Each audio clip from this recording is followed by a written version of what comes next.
Spoilers! Game of Thrones, Bates Motel, Book of Life, that other thing, The Adventure Zone. There you go! Those are spoilers. Watch out. Hello, and welcome back to Unsolicited Advice from Toxic Bubblegum. I'm Bubblegum. I'm Toxic? And today we're talking about family. Because we just did a zine. Yes. Okay, both pets are here. They have opinions. They're my family.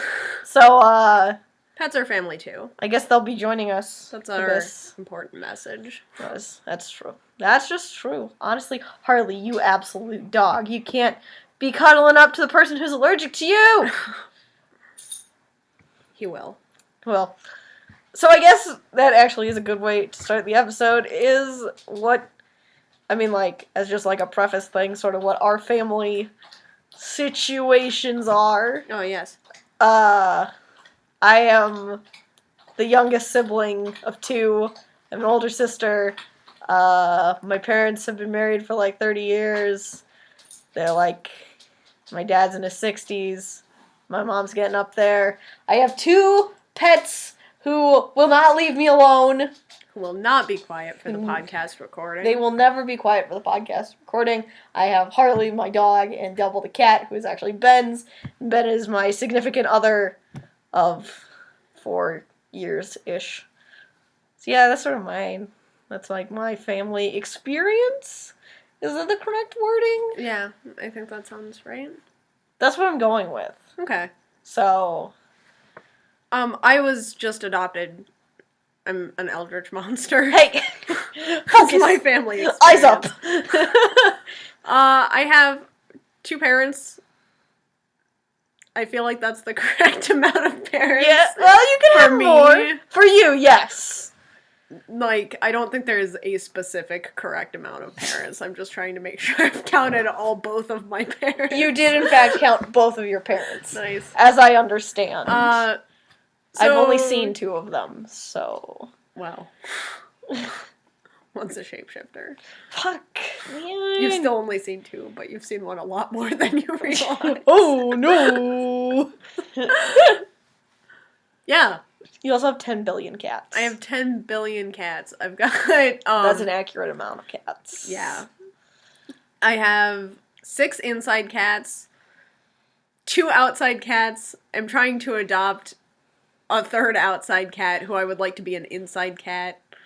You have a cat in Alabama. I have a cat in Alabama. I have a snake in Alabama also.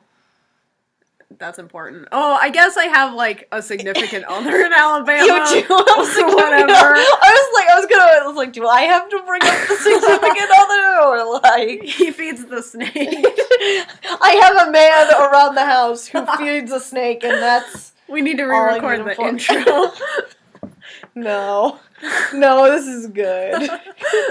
I was gonna make it worse. I was just going to not introduce my parents. Oh my god. I was gonna start with the cats, move on to Kronos, and then be like, oh, and there's a guy in my apartment, I guess, who, like, feeds the snake. You could say he is a guy who handles the meat for the snake. A meat guy, if you will. I got it in there. That's so good. Them adventures jokes from that episode that hasn't been posted yet. Eventually. One day I'll post the rest of Adventures. I say that every podcast episode. I know. Whoops. You need to do that. I've been promoting it. Oh, fuck, man. Shit. I keep doing that. I keep, like, promoting Adventures, and then people are like, that's so cool. Who are you in it? And I'll be like, I'm not on there yet. Don't you worry. I'll be there. You just wait and see. It's good. It's good. No one believes me. Everyone thinks I just found, like, a really obscure podcast that wouldn't sue me to pretend to be on. You're there, I swear. My friends don't trust me. Well, I mean, you do. You are a little bit ridiculous. And that's my family. So yeah, we have a quote also to start off the episode with. If I can find it, it's there. I'm very excited about this one. Okay. It all goes back and back, Tyrion thought, to our mothers and fathers and theirs before them. We are puppets dancing on the strings of those who came before us, and one day our own children will take up our strings and dance in our steads. And that's George R.R. Martin in A Storm of Swords. Yes. It is good. It's a good introduction into... It's a good happy family quote. Nice. Well, for the series, that is actually kind of... Yeah, that's about as happy as you're gonna fucking get with a Lannister. But I thought it was good because what we're talking about today is how families influence characters and how you can use family relations to tie into character motivations. Right, which can happen pretty easily. Yeah. It's not as uncommon as one would think. Yeah. Like... So with that, I guess we're gonna get, right in. Right, so... Part 1 is families and media. So, we didn't really establish if we want... I guess we're just talking about any kind of relationship. Like, healthy family relationships, unhealthy family relationships. Sky's the limit. Yeah. So... We're doing a very, we're just going for it. We're just having a conversation. Yeah. Because I didn't do talking points this week. Woohoo! And I also didn't. I don't do that. Nice. So yeah, I guess, do you want to go first? I'll go first, I guess. Go first. You. I'll talk about Game of Thrones. What? We were having this conversation at lunch before we came here, because I was trying to think of, like, I had a pop culture thing I wanted to talk about, and it's like, and it'll be relevant, and it'll be cool, and people will know what I'm talking about, and Alan's like, is it Game of Thrones? And it was so funny, because we had already discussed that I'd be opening with a Song of Ice and Fire quote for the episode, and it had never occurred to me to talk about families in Game of Thrones for the episode. Which is funny, because so much of that show has to do with different families, like... Game of Thrones is like the epitome of family influence in media. Yeah, actually. It's a lot. Because you have your different houses, which are just the different families in the show, and it's one of those, it's what Tyrion's talking about in our opening quote is that it's not just the fact that he's influenced by his father, it's that the whole Lannister line has been influenced by these stereotypes that can be traced back to the first Lannister. Mm-hmm. And it's like that way there are stereotypes that follow each of the major houses in the show. So depending on what family you're in, you're raised specifically to hold certain codes to, like, higher standards. Mm-hmm. So it's like, if you're a Lannister, obviously you're going to put more value into the importance of gold, whereas if you're a Stark, you're going to put the most value into honesty. Right. You know, if you're a Targaryen, you'll marry your siblings, and if you're a Lannister, you'll just do things with them discreetly. Right, but everyone will know about it. Yeah. Like, very obviously. And you'll push a child out of a window. Yep. That sounds about right. Because you don't care. That child didn't have a lot of money. Jesus Christ. Except he did. He's a Stark.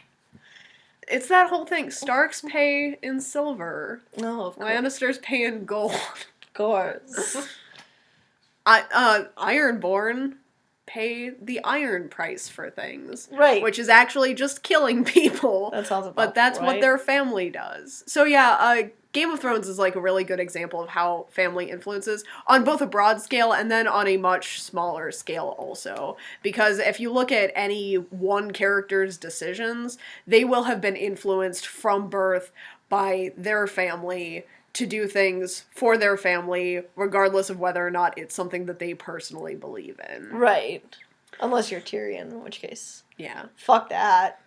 Although, I guess to an extent, he does do a lot of things for the sake of the family that he would not have otherwise done. And then even at times where a character will be against what their family says to do, like Tyrion marries Sansa. Right. Just because you don't always have a choice when you come from a line that's that powerful. Right.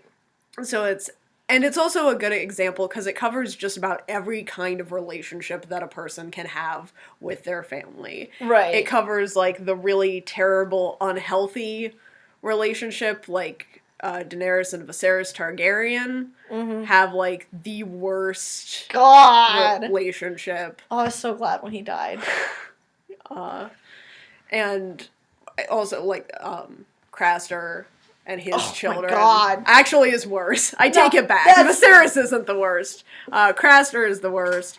And then you have, like, your really healthy, strong relationships. And I think the one that I would like to talk about for that, I'd like to talk about Ned Stark and Arya Stark. Oh, yeah. Because she's, like, she's a wild card. She's, like, the most difficult daughter that an upstanding member of society, of a noble family, could possibly have. But he loves her so much, and he's trying to make sure that she can fit in without changing who she is. And it also ties into how he is reminded of his little sister, Lyanna, who died before the series started, but we get to see, like, these little clips of what she was like and how Ned still thinks of her in his daughter, who has gotten all of these, like, wild traits that no one else in the family currently has.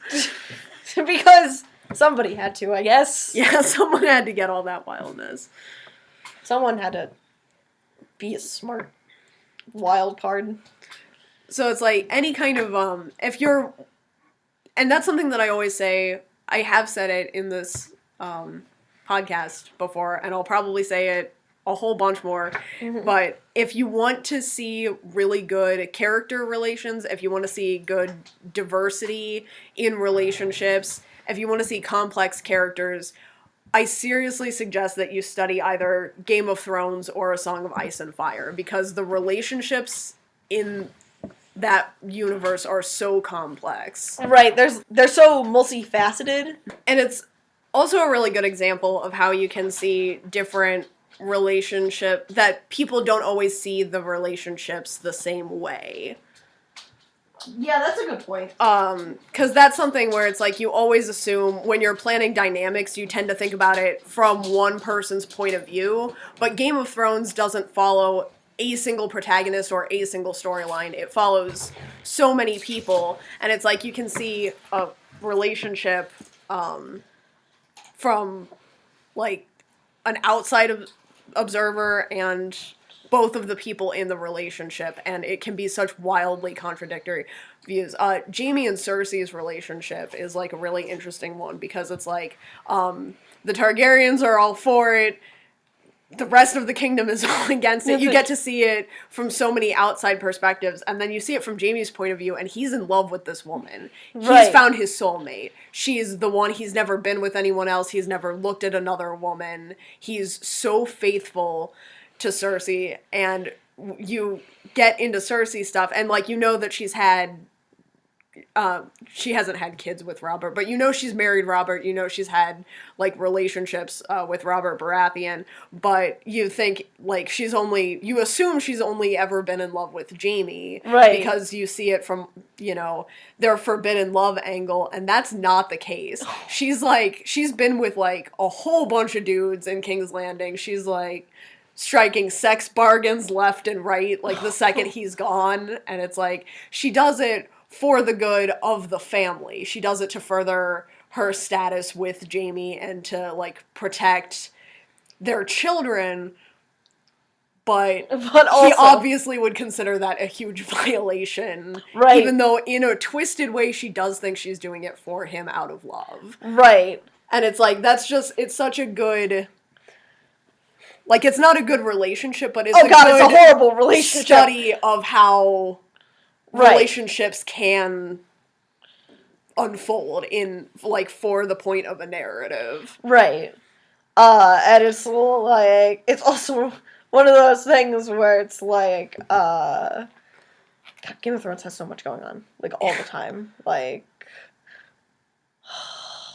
it makes it a really good example and a really bad example, because you can get so lost. There are so many options. Right, there are so many things going on that it's like, how am I supposed to look at all of these things without getting confused? But I think getting confused was part of it. I think I just sort of accepted that's part of the Game of Thrones.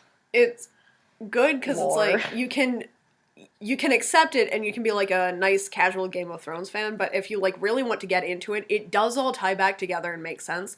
I've seen the show all the way through, probably, well, not all the way through because I've only seen this last season 2 times, but like I've seen the show most of the way through probably over a dozen times, and every time I watch the series, I'm learning new things about how the things work, like intricacies of the character relationships go back to stuff that is like mentioned in passing. Like every line of that show is important, right? Which is something to be said because a lot of shows are just a lot of filler. Yeah, that's like it's interesting. It's definitely interesting, but you know. So proceed with caution for some of you. Oh yeah, because it is there are places where the books messed up. There are places where the show messed up the material from the books, and then there's whatever the fuck season 5 was. We don't talk about season 5. It's so bad. Like, we try really hard to not talk about season 5. Yeah. Whoops. So yeah, proceed with caution if it's something that you look into. But if you're wanting to learn about characters and family dynamics, you could not ask for a better variety. Right. Because it's one of the things, it's like, the Lannister relationship is definitely, like, an exception to most family dynamics, because they do have Cersei and Jaime, like, as a couple, instead of just as siblings. But I mean, like, honestly, like, the Starks even on their own, there's like, because there's so many siblings, and there's so many different things, and like you have Jon in there, and you have what's his face? Rob? No, the Bran? Rickon. No, I remember all the actual Starks. I'm talking about. Oh, Theon Greyjoy. Theon Greyjoy. I forgot his name. That's fine. Because, whatever. But yeah, it's like, there's so many interesting things, like, as, like, just, like, parent, sibling, everything. And, like, it's really good. And the last thing that I will say on the Game of Thrones and family discussion is that it's really cool. One of the things that I like about Game of Thrones is that even though each character goes on like these long rants about what is right and what is wrong, the series never tries to tell the audience what is right and what is wrong. It's like a big... Everything is just like in a very morally gray zone, and you have to figure out for yourself what you believe is the right thing for everyone, knowing they're not going to listen to you. And where that's really interesting with the family dynamics is that if you take any one family, there will be characters that you support and characters that you don't support, and those characters won't always be the same in the, like, starting out as they will be by the end. Right. And sometimes they, like, flip back and forth, but it's like there's never a whole... I think the closest would be the Starks, where there's, like, a point in time where you like all of the Starks and you want all of the Starks to succeed, but even at that point, because Catelyn and Jon are at each other's throats, it's like, it's still... There's never complete family harmony. And it's like, if you look at the Lannisters, you know, you start out thinking, oh man, Lannisters are the worst. And then Tyrion ends up being like one of the best people on the show. And like, you're rooting for him. For a while, Jaime has a redemption arc. So for a while, you're all for him. Cat's still mad at him. Maybe we're not for him anymore. Me, I'm not. I hate him. I hope he dies. I hope Bronn dies with him. But Cat's still pissed about the dragons. I'm a little bit mad. Which I mean is fair. But yeah, and it's like, and even when and it's just so interesting because it's like even when Cersei's like the worst, one of the worst people on the show. Oh my god, she's a terrible person. She has no moral compass. She's just terrible and the worst. But you're rooting for her. And Joffrey when Stannis comes to invade. And the Battle of Blackwater. So it's like... Which is like, what is going on? It's just one of those, like, weird, you never know from scene to scene whose side you're going to be on, or, like, what family you hope is going to make it out of this alive. Right, because as it turns out, everything is circumstantial. And So it turns out. like in this last season, you also have families fighting on opposite sides of a war. Right. So it's like, well, obviously, if you care about dragons, it's an obvious choice. I mean, I but think it's an like, obvious choice anyway. but it's like, because after Jaime has had his redemption arc, so it's like a lot of people don't want Jaime to die, but he's on the opposite side of Tyrion, and it's like you really don't think both of them are gonna make it out. No. But I mean, like, they said 7 characters will survive. I don't think anyone's going to survive. I think that's a lie. Yeah. But yeah, so that was our, like, Game of Thrones. There's a lot there. There's a lot of characters, which means there's, like, a lot of relationships and a lot of families Yeah. to look into in that. And you can also get, like, the unofficial history of the Seven Kingdoms, which is a really cool thing because it just studies families. Right. It, like, goes through, like, all the centuries, right? Yeah, they have, like, lore and stuff in there also, but for the most part, it focuses on, like, the history of each of the great families. So right. And there's also, like, a billion other families, like, that aren't part of the main thing. And then, like, their relationships to the main families. It's a lot. Do you want to talk about the Boltons? We're changing the subject now. It's your first media pick. I want to talk about Book of Life. Because I like Book of Life a lot. So, aside from the, romance arc that's, like, the big... Like, there's 2 really big arcs that we follow with our main character, Manolo, in Book of Life. And so, the one is he's, in love with this girl, and, he's... I guess... We should put a major spoiler warning tag at the beginning of this. Yeah. But so... For Book of Life. For Book of Life. Just we didn't give any Game of Thrones spoilers. Why not? Yeah, whoops. But so, there's, like, the romance arc where he's, courting Maria and all of that business. But then there's also, he comes from a family of bullfighters, and he's supposed to, follow his father's footsteps and become the next great bullfighter like his father and his father before him and his uncles and all that stuff. But he doesn't believe that bullfighting is right, and he wants to be a musician instead. So there's the scene where it's his first bullfight, and, like, everyone's there, like, his friends are there, and Maria is there, and his dad is there, and, like, they've been training since he was a little kid to make him a bullfighter, and it's his first big match, and the whole town is there, and he, refuses to kill the bull, and, like, his father, like, is just like, you're not a Sanchez, because you won't do this. And so it's like, he has this big thing where he's like, he still loves his family. Like, family is so important to him. But he also wants to stand up for what is right. And I think it's a real great look at, like, this in particular is a single family unit. But I think there's also a lot of other interesting family relationships, like, with the other characters, because you get to see Maria's relationship with her father, and how he wants her to be a proper lady, and she's like, I'm not about that life. I went to Spain for, like, most of my adulthood, and I'm a badass now. And then you have Joaquin, who grew up without his parents, or at least, we never see a mother, but we get a lot, like, about his dad, who is a big hero of the town, and so it's like, he is trying, to live up to that. That's why he becomes a hero, because he wants to be like his dad, and he gets the power to do that. But I think one of the best lines in it is, like, it's right before the bullfight, and, I think it's, I don't want to misquote this, Approximate quote.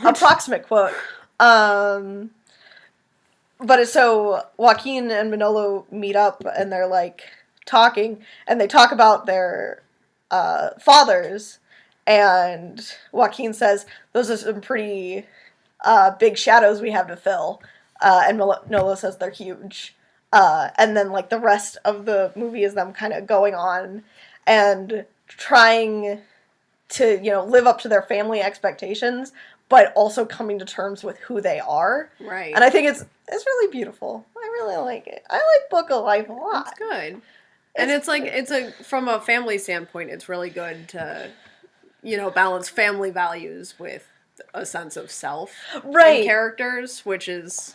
It's one of the things... Good. Yeah, we're definitely putting a huge spoiler warning for Book of Life onto here. Just Book of Life. Just Book of Life. But it's because... later on, like, in the second half of the movie, Manolo goes to the land of the dead, where he meets up with all his family members that have passed away, and a lot of them were bullfighters. And then he meets up with his mom, who died when he was really young, and he goes up to her, and she's like, what have you been up to? And he's like, I became a bullfighter, just like you wanted. And she's like, no, I never wanted that. Who told you that? And he was like, but Dad said, and he was like, oh, I'm gonna have to talk to your father when he gets down here. But whatever. But I think it's just really fun, because it's like, so he gets to see, like, all these bullfighters that have come and gone, and also seen some that also had to put aside the dreams they wanted, because they had this huge family influence to be bullfighters and continue that tradition. While he's like, maybe we don't have to fight. Like, maybe that's wrong, actually. It's nice, because bullfighting is bad. So it's like, it's a real nice look on the whole thing. Yeah. I'm a big sucker for, like, nice families, because I guess I'm spoiled in the way that I grew up in one. So it's like, when I see close families, I get really excited about it. Because I think that's one thing that, like, is in, like, a lot of... I'm thinking, like, about sitcoms specifically, as, like, the families aren't the healthiest, like, but it's portrayed as normal. I'm thinking... I don't want to name names, but I hate Family Guy. I'm just putting it out there. I'm gonna be honest for a second. I thought this was a call-out post for me for It's Always Sunny in Philadelphia. Oh no, I haven't watched It's Sunny. Okay. It's bad. That is one of, like, outside of Family Guy, because that's worse. Right. And there are a few other animated ones that are, like, right up there in being that bad. But I think in live action terms, It's Always Sunny is, like, probably the worst case of a continually dysfunctional family on a sitcom. Right. I think, because it's one of those things where it's, like, I mean, like... And I'm, like, still watching it. There's, like, a certain amount of comedy and misery, but I think one of the things that always turns me off is, like, when there isn't actually anything good there for the characters. Yeah. It's like people making each other miserable and, like, just being miserable together. It's like...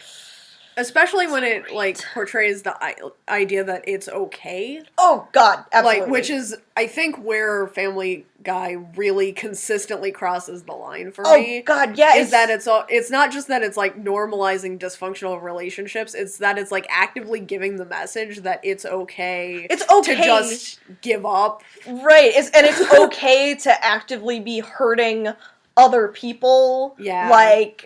And, like, it's actively okay to be, like, abusing your children. And I'm not going to say that that was their intention, but that is definitely how it comes across. It always all does. the time. Like, I swear, every time someone's like, do you like Family Guy? I have to clench my teeth and just not get into it, because I have so many things to say. But I think it's also one of those things where it's like, it's like, if you are going to do a dysfunctional family, like, it's important to see where that person does have connections instead. Yeah. Like, that's what it's not technically what I'm going to get into with my next one, but, I'm going to talk about the Adventure Zone again. Can you imagine me talking about the Adventure Zone? And fuck. What? No one accused me of anything on this podcast, I so I'm didn't- sorry in advance for being defensive. The one thing that I will say in defense of me for watching It's Always Sunny, because I'm still on this, because the family's bad, and it's one of those things where it's like, there are a lot of points in it's probably the show that I've stuck with despite having, like, the most amount of points where I felt like it was a toxic show for me to be watching. Right. But what I do like about it is that they will eventually catch themselves in these streaks where they've been, like, focusing too much on the dysfunction and it's been too unhealthy, and they'll call themselves out on it. You know, like, they're aware enough to be like, that this is bad. Right. And there's like an episode where they go on, like, a Family Feud thing, and they're trying to explain their family relationship to the host, who's just like, and it's, you know, they're just, like, making fun of themselves for how ridiculous the situation has gotten to this point. And they do have occasional self-aware episodes like that calls it back, which doesn't really justify the times when it's bad, but it gives you enough hope to, like, keep watching. Right. You know? It's, like, not one of those things where it's, like, fucking refuses to take any criticism about itself.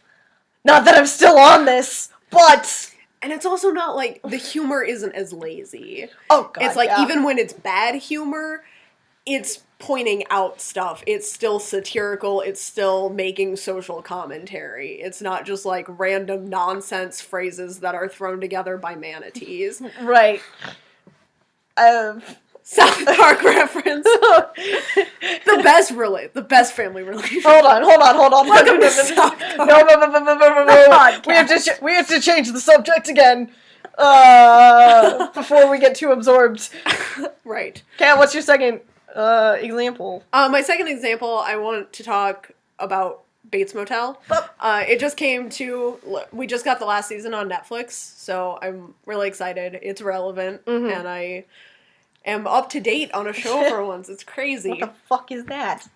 So the reason why I do want to talk about it is not even so much for the family relationships, but how the family relationships have manifested themselves. Which goes onto the theme of, like, the toxic family relationships. Like, when you are in a really unhealthy situation at home, and especially if you're someone who's, like, prone to mental... Right. Divergence? Yeah, mental Like, divergence. neurodivergence. There you go. Thanks for that. You're welcome. I've been, I'm tired, you guys. You have not slept in a long time, as I understand. Right. So it's one of those things where it's, like, it can have very visible effects, and in spoiler alert for Bates Motel / Psycho. Do I have to give spoiler? I think you have to give warning spoilers for Psycho. I think we have to record a spoiler warning at the beginning of this episode. Bates Motel is like a prequel type situation, so I don't know. Anyway, Norman Bates has some issues.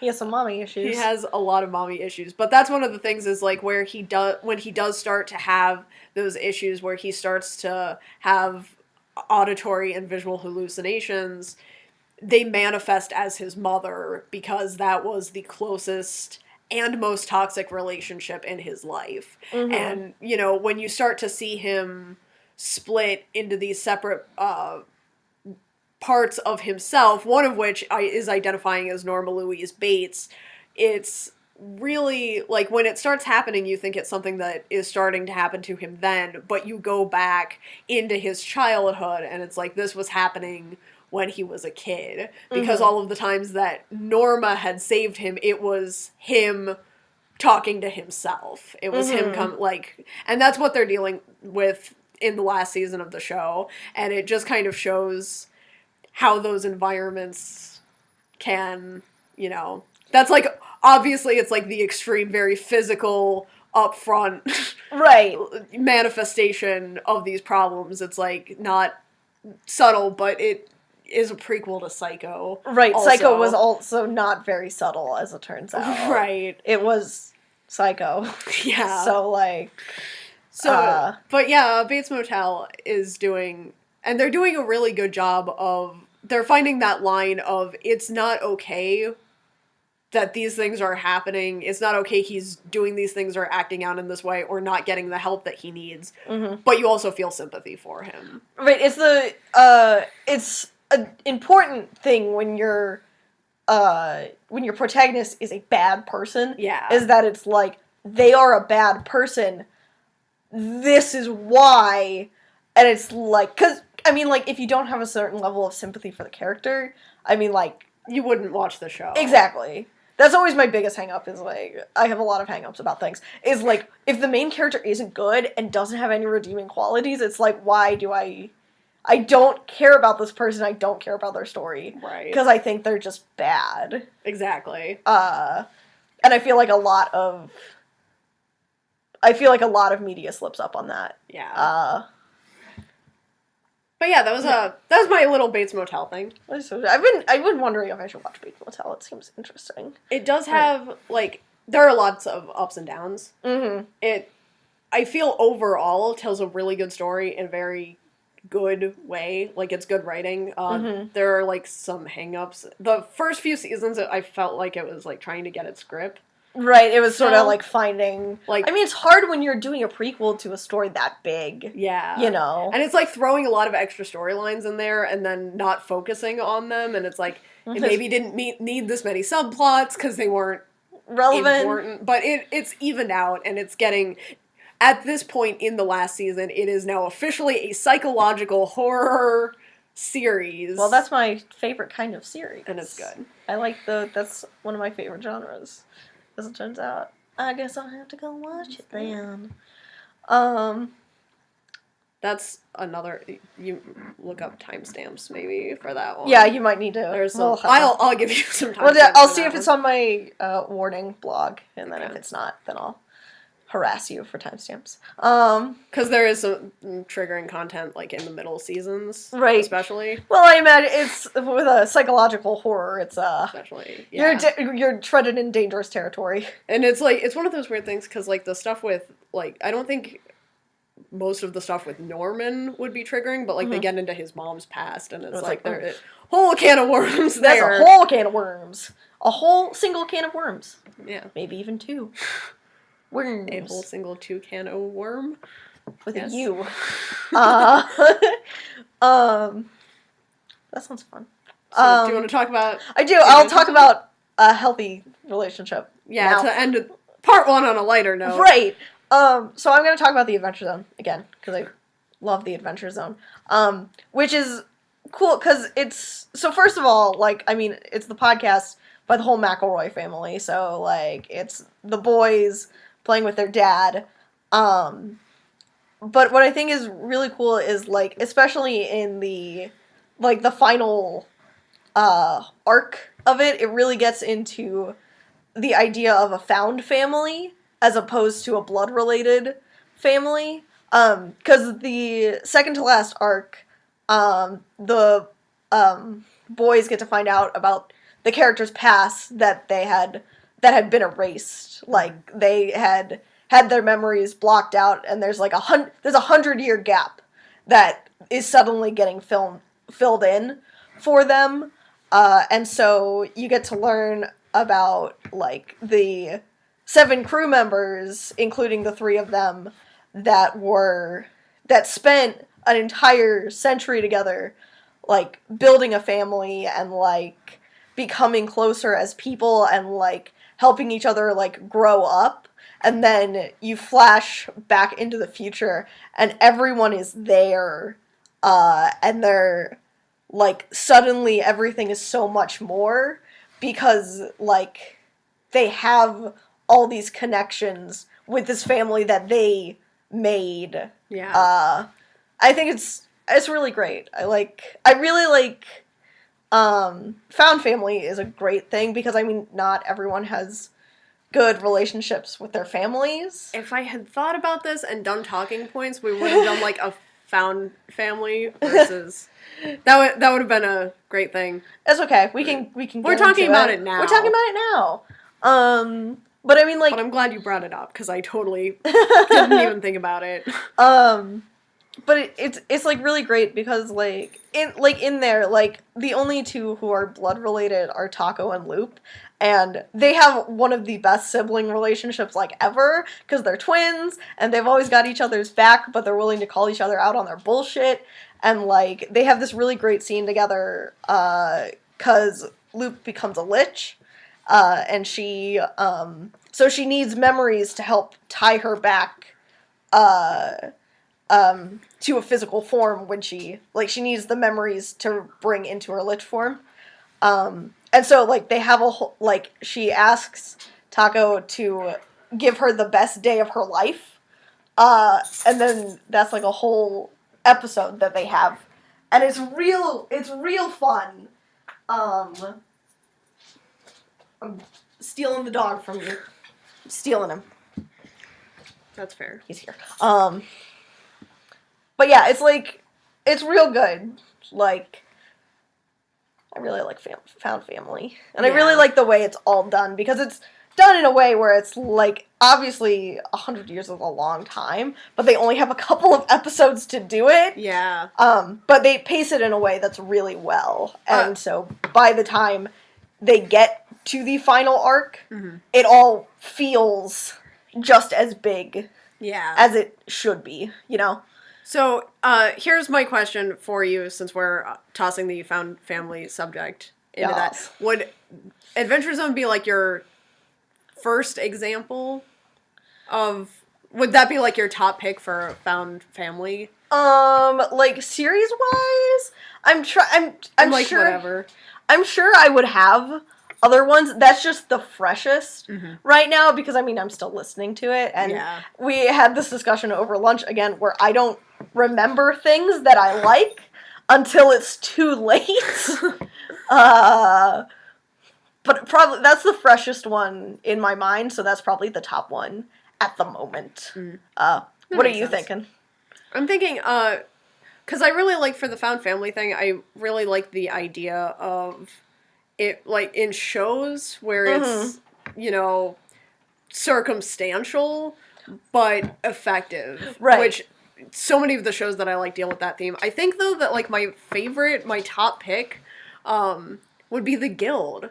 Oh, as, like, a Found Family. Because that's, like, the whole thing. Is finding a real life family through an internet community. Right. That hits home, like, really hard for, like, us in particular, because we have a lot of internet friends.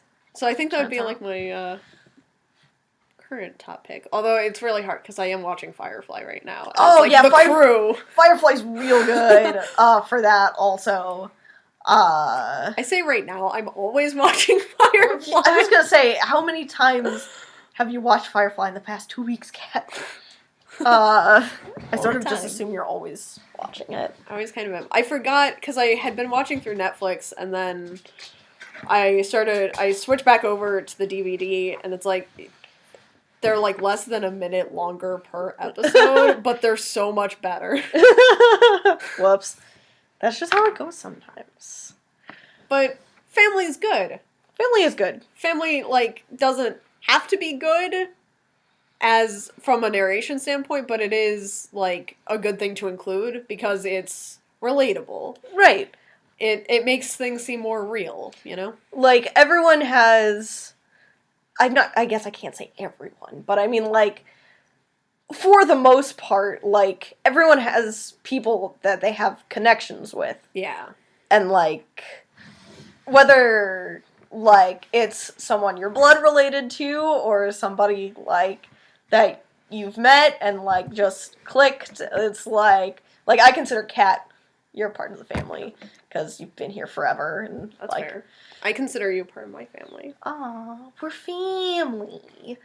Your sister considers me part of the family? Right. Question mark? Yeah, no, my whole family considers you part of the family because, I mean, let's face it, for most of our adolescence, we did just live at each other's houses. Yeah. So, like, you know, that's fun. But yeah. So I guess that we can move on to part 2 now. Nice. Which is, families that we write. Yeah, and, like... We're going to talk about, like, our... Originally, we were just going to talk about our characters and how they related to our families, but what we had discussed talking about instead, because our featured character of this last month's zine was Tone, who's one of my tabletop characters. So I'm playing Tone, and Alan, who is DMing the campaign, is actually playing Tone's father. Yay! I mean, Loki he's the DM, so it's like he's playing everybody. But I'm playing everybody's father. Yeah. I'm taking on Ben's role of playing everyone's father. Yeah. In adventures. But yeah, oh god, Loki and Tone we're like are in-game family also. Right? Loki and Tone are a fucking work of art, ain't they? Yeah. So yeah, it's like, I guess I'll talk about, like, Loki's perspective, on the relationship that we're writing. Since we haven't really gotten into the campaign yet, this is all pre-campaign stuff that we're talking about. So no spoilers here for Ragnarok, which won't go up for another fucking 2 years. Spoiler, I'm the final boss. Oh my god, Kat. I've been joking about this forever. Like, since before we even got close to starting this campaign. Yeah. Kat's been gunning to be the final boss in, like, every single campaign. That's true. I was really disappointed when a part of me hoped that during Adventures, Ben would ask for my character sheet to become the final boss. Radley was the final boss. We fight Crystal Radley. Yes. But yeah, so, I guess when it comes to family, I mean, like, I have a lot to draw on, because, I mean, like, I feel like I've seen so many different relationships, like, in my family alone. So my immediate family is, like, we're close, but we're also, like, we're, like, quiet people, so it's always sort of been the thing where, like, somebody gets home and then goes to their room, and, like, we do our all separate things, and then we come together for dinner, and then we sort of scatter to the winds again, and, like, occasionally we'll, like, do stuff together, but then, like, my other immediate family is, like, not immediate family, but my, like, extended family is, like, so different. Yeah. And that they're more social, and it's like, what's that like? So one of the things that I wanted to draw on for Loki is I wanted him to be a little more, like, I wanted him to sort of be at a distance from his kids, but, like, still, like, involved. Like, since it's Loki, like, being associated with him naturally draws misfortune. Yeah. So it's like, by the time Tone was created, like, Loki had already, had Fenrir and, the Midgard Serpent and Hel and everything, and they had already been exiled to their punishments. So it's like, he was, like, okay, I'm gonna have this other kid, but also I kind of need to step away because I don't want bad things to happen to them. But also I want to be involved, so what the fuck am I doing? It's really interesting, because out of all, and, you know, obviously I haven't seen your interpretation for this campaign of Loki's other children in a lot of detail, but judging from what I know about Norse mythology and what I know about this Loki and what I know about Tone is the clingiest of all of Loki's children by a long shot. So it's... Well, I mean, it was so funny because that was the whole comic. This month was Tone trying to find Loki, and Loki was always there, but then immediately left. And it's like, it's funny because, like, it's definitely, like, a goof in the comic, but it's also pretty true. Yeah. Because it's like, oh man, here we are, we're having a good time. Anyway, I'm leaving. Because the closer you are to me, the more danger you're going to be in. But I think it's going to be an interesting dynamic to play. Because, like, I mean, like, I guess in almost all of my characters, like, with Franza being the exception, like, family is a pretty big thing that I work into a lot of my stuff. Like, Yeah. because, like, it's a big thing for Thrash, obviously. And then in my One Piece campaign, Lil is having a whole family dilemma there. Yeah. And it's like, ooh, fun times.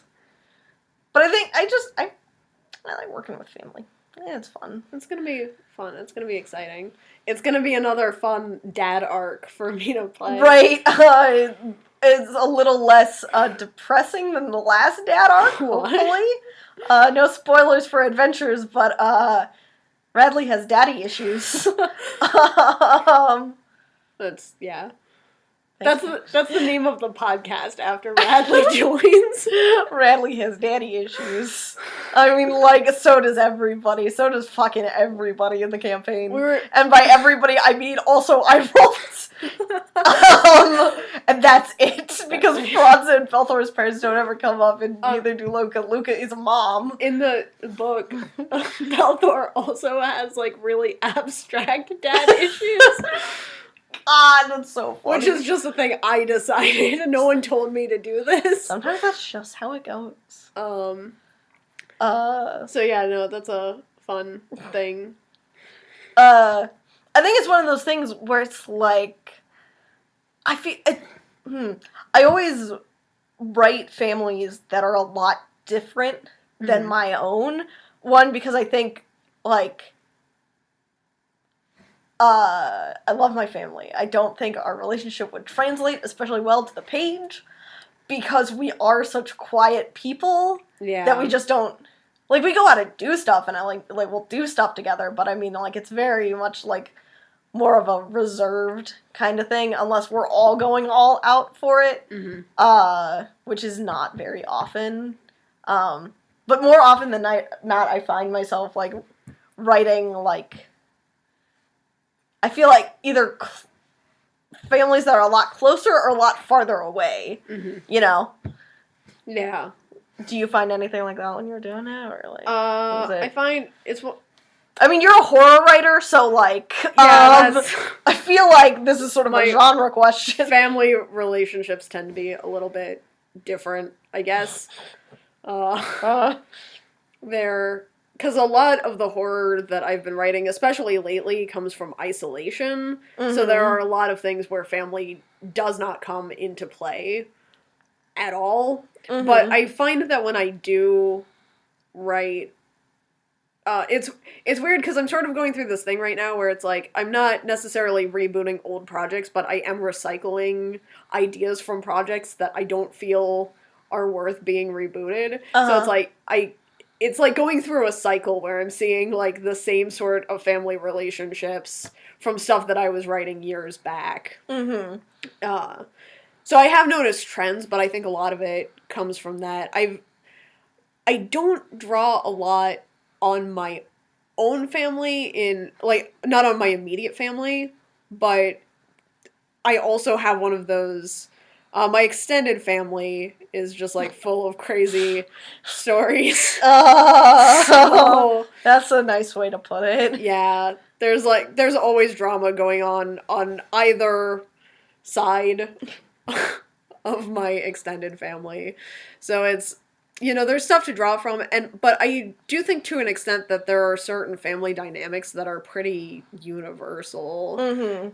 Where it's like, even if you don't have, like, this exact problem with a relative, you've probably had it with some other person in your life. Yeah. What I think is one of the important things, like, when writing it, is, like, you don't always have to... I feel like we've mentioned this before. You don't always... We mentioned this in the romance episode, as you don't have to draw exactly from a relationship of that same nature. Like, you can pull it from something... from a relationship you've had with somebody else in a different form and translate it over. Because I have, like... Yeah. Because I've had, like, bad relationships, and I've noticed a lot, especially recently, like I said, like, with recycling the old stuff, I have, like, a lot of protagonists who have these really bad relationships with their fathers, Mm-hmm. and it's like, it's not. I love my dad. We get along really well. He's like, I've Irish from never the knees down. got Irish skin from the knees down. Yeah, so it's like, it doesn't come from my immediate family, but I have had these sorts of, like, relationships in my life, and it, you know, putting that in the forefront is a good way to do that. And I think it would work the same. I don't know this from personal experience, but I feel like it would work the same way, where it's like, if I had a bad relationship with one of my parents and I put that into the background, you know, if I use that as a basis for the relationship with a more distant relative, it would come across just as real as having it be in my exact situation on paper. Right. You know? Because that's how taking inspiration right. like, from things works. It's like, it's not exactly the same, but it should come off the same way. Right. It's like one of those things that I was thinking about lately, because I do a lot of role playing, and it's like a lot of the time, like, I like come up with scenarios based on what I'm feeling. And I mean, usually what I'm feeling is based on, like, what has happened with, like, another person. So, like, usually, like, it'll manifest in a way that it can be taken care of. Yeah. Like, by a character, or, like, there's someone who has a more justified reason to be feeling that way. Yeah. It's like, yeah, I feel like I have a lot of characters that have parent issues, but I mean, like, I love my parents. I mean, I don't always see eye to eye with them, mostly because I'm short, but I mean, like, I love my parents, but I have had a lot of other authority figures in my life who have been bad people. Right. So, like... And sometimes that just translates well to... Right. Putting it into the immediate family for your character. Right. Especially if it's, like, not, like, a relationship that was ever close.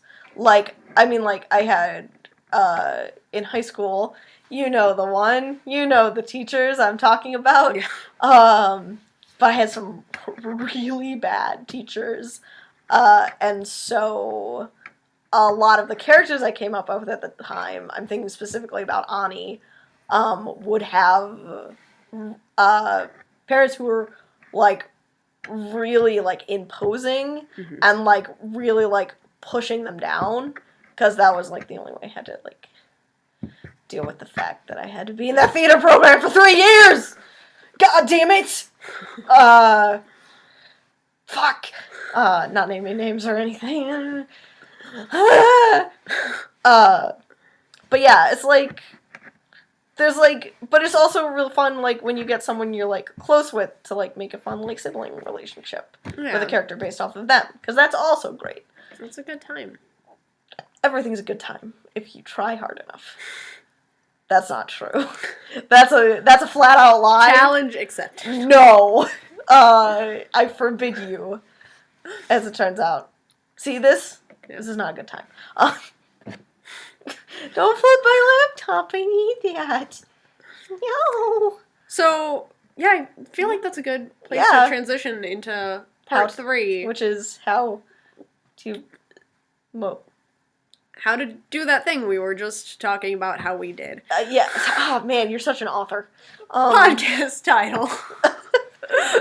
Do that thing. God damn it. No, it's how to write characters with family as motivation. Yeah. So we talked a little bit about how we do that, but if it's something that you've never done before, it can be a little bit daunting. If you're starting out as a creator, it's a lot easier in a lot of cases to project in a more literal sense. Right. Which can be fine. It can be great. Some really fantastic work comes out that way. But I think, you know, if you're wanting to branch out, you know, it's very easy once you have the hang of it to apply those feelings in a more versatile way to your Right. story. I think one of the things is, like, if you want to, like, sort of do some research into, like, different family relationships, like, reading autobiographies is actually a really good way to do that, or anything that's, like, based off a true story. And while we're talking about autobiographies, I'm gonna talk really quick. The Last Black Unicorn by Tiffany Haddish. Fantastic read. Disturbing, but hilarious. It's, like, really good. I'm going to Read that. assume that's an autobiography? Yeah, Or- that's an autobiography. Of Like- Tiffany Haddish. I had to assume. My recommendation would be Fun Home by Alison Bechtel. It's a graphic novel. It's very sad, and it deals with, like, a lot of family issues, because the whole basis is she's sort of dealing with her father's suicide. So, like, but it's also really good. Like, it's a really good graphic novel, and it's, like, it's one of those things where, like, I learned a lot reading it, because I never would translate those kind of things. Like, I would never have that sort of perspective on family, because it didn't happen to me. Right. Like, but yeah, you can find a lot of, or just, like, people writing online, like, blogs and stuff like that. Like, there's, like, you can always find, like, more information and more points of view just by seeing what people have to say. Also, while we're talking about, I just want to, like, talk about autobiographies. I'm talking about I'm autobiographies. so excited. We can talk Read, about Mouse. yeah, that was where I was going. Ah! And also, The Disaster Artist. Oh my god. There's so much there. Yeah. Those Those are two wildly different things. are I two, would like, recommend very them. different on the ends of the spectrum. Yeah. Because The Disaster Artist is definitely, like, Tommy Wiseau. Yeah. And Mouse is definitely also about the Holocaust. Yes. So, you know. They're two very different things, but they are both really good examples of autobiographies that you can learn something from. Right, because, like, I don't know how much The Disaster Artist gets into family, but the whole sub-theme of Mouse is Art Spiegelman, like, learning from his father and, like, sort of, like, their difficult relationship that they have. But... Yeah. And it's one of those, because I don't know how you went into Mouse. I expected it to be a lot more centered around the war, but it really is about the narrator and his father as opposed to what the father went through. Right, it's about the narrator and his father, and the narrator learning about his father during the war. Yeah. Because, like, the main thing of it is he wanted to tell his story, because originally, I mean, his dad didn't even want to tell the story. He was like, you should write a book about something else. Yeah. Like, nobody wants No to... one wants to... No one wants to read this, which is the conversation they have at the beginning of the book. And then, I mean, like, it's become a huge thing ever since. So, it's great. Please read Mouse. I love it. It's also sad. I read a lot of sad graphic novels. I like sad things. That's not true. I do like a bit of sadness, though. Also, this is not an autobiography, so I'm gonna spin way off here. But while we're making recommendations for things that are good to learn from, Big Fish is, like, surprisingly, because it's not just about like family relationships. It's about pulling inspiration from real life things into your work. So, which are, like, two things that we're talking about right now. That's exactly two things that we are talking about right now. So, As it turns out. Bam. yeah. But yeah, so there's a lot to draw on. Like, and I'm trying to think of things that just have, like, good relationships in general, like, not even maybe directly family. Listen to The Adventure Zone. That's still found family. But it's fun. Do you think Star Trek would count as a found family Yeah. situation? I'm looking over my shelf and there's a Especially, Star like- Trek book there, and I was like, Yeah. that's like... TOS, especially, I feel like. Yeah, that's definitely... Because, like, well, there's so much going on there. Yeah. And they're definitely, like, an amalgamation of people that are stuck together. But there's never a point where it's, like, these people are, like, hate each other. It's like, no, they're like a family, dude. Yeah. You gotta be. When you're stuck together. Unless it's bad. Unless it's a bad relationship, in which case, no. Don't have to be. Good. Do we have any other... moving on to the next part. Yeah, moving on to our... So, one thing that you can do is... I don't know how well this translates to art, but one thing that's really helpful is, for me, is journaling. For a long time, and I don't do this anymore because it also has downsides. No. It has, like, but for a long time I was keeping, like, a book of grievances, which was just, like, it was just, like, a writing exercise to help me work through things that made me angry that I had trouble addressing through normal means. And after a while, I was focusing too much just on being angry and on the negative side of things, which is why I don't do any anymore. But it did help me work through stuff to the point where I was consciously able to assign these attributes to characters. So that's something that and that's something that I advocate as a writer anyway. If you feel passionately about something, write about it. Where it's like, if you're writing nonfiction, or even if you're channeling that into, like, really rough draft stuff, or just applying it to characters that you already have established. It's a really good way to work through stuff. And that's the kind of, like, raw emotional state that I feel gets really strong even in translation. Yeah.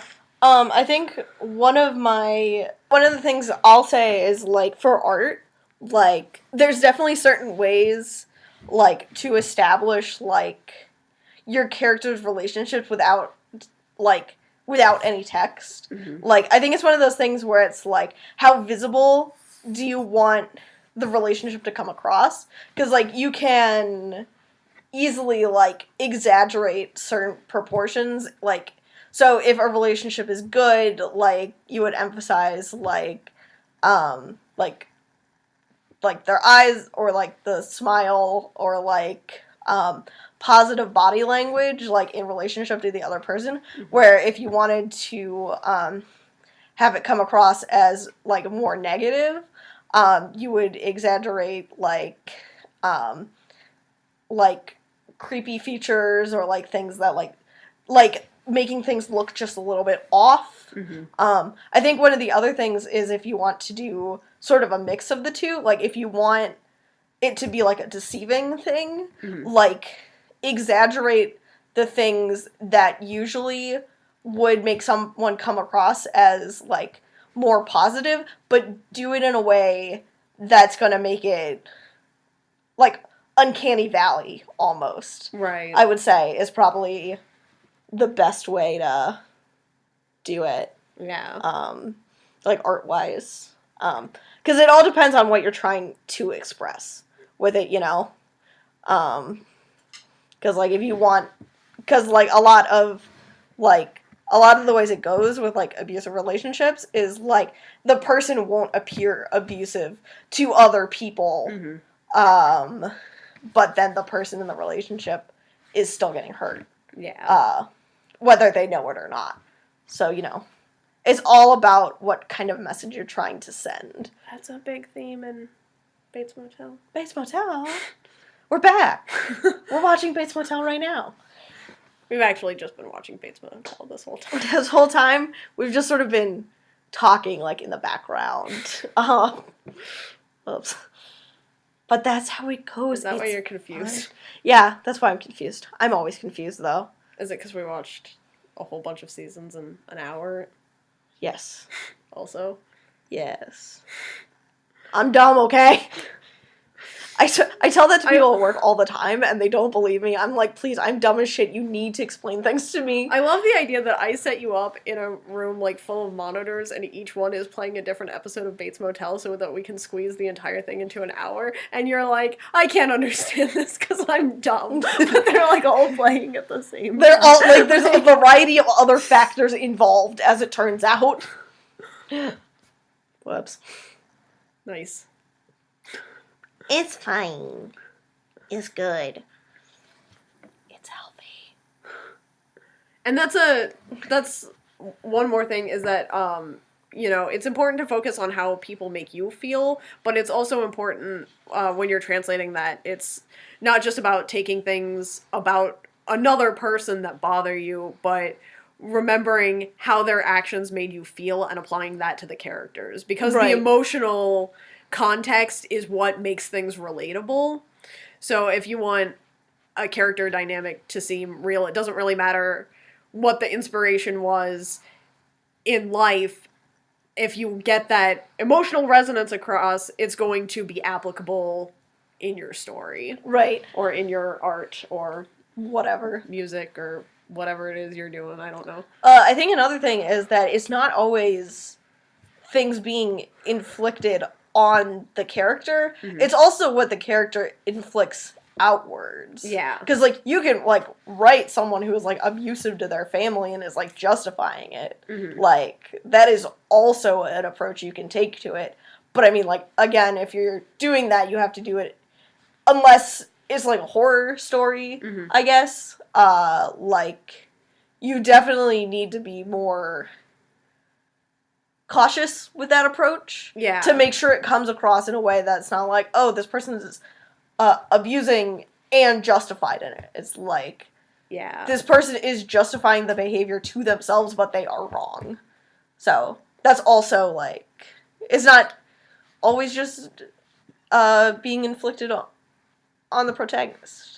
That's something we should talk about in a later episode where we have more time, because mm-hmm. that comes down to a big part of how responsible are you for the way that people interpret your work. Because especially, like you said, in the horror genre, it's not uncommon to see people just lay stuff out. Right.